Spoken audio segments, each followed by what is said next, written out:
Bismillahirrahmanirrahim.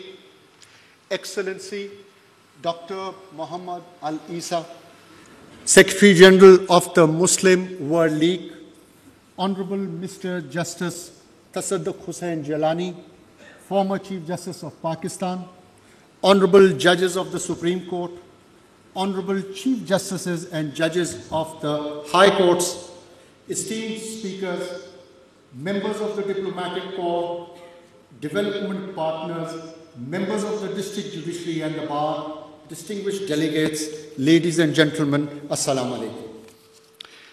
It is indeed a profound honor to welcome you all to this National Symposium on Interfaith Harmony and Fundamental Rights, a constitutional imperative. In times with differences of opinion too often defines us.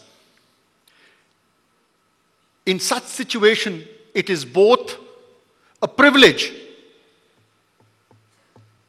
and also a source of hope for us all to gather under one roof, united by our shared commitment to understanding, mutual respect, and justice for all. As far as this symposium is concerned, it has great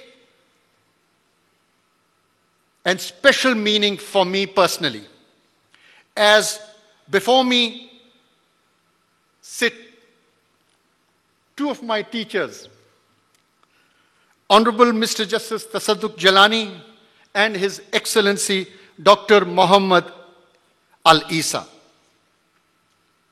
Now, Dr. Isa is not only the Secretary General of Muslim World League, he has, but more important and a feature which makes him stand out is that he delivered the sermon at Arafat during the Hajj of 2022. Ladies and gentlemen, we have amongst us Dr. Isa, and it's going to be a privilege and an honor to hear his views on interfaith harmony and how it is to be carried through in such pressing times that we face today. In presence of such towering scholars, I have but little to add, and I'm deeply grateful for their gracious acceptance to address this distinguished gatherings. Ladies and gentlemen, the message of Islam has, from its beginning, been one of peace, compassion, and respect for all humanity. The theme we deliberate upon today is therefore not unfamiliar to us. It lives within our religion and finds affirmation in our constitution. Ladies and gentlemen, this symposium is being live streamed across Pakistan, and may the perspectives shared today guide us all in interpreting and upholding the principles enshrined in our constitution. The promise of equality, dignity, and justice for all, irrespective of class, creed, or faith.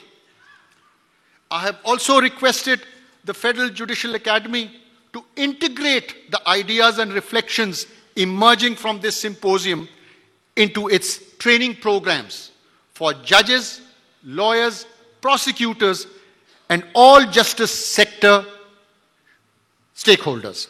The purpose of such dialogue is not merely understanding, but transformation, ensuring that the principle we discuss today find expression in our judicial practice.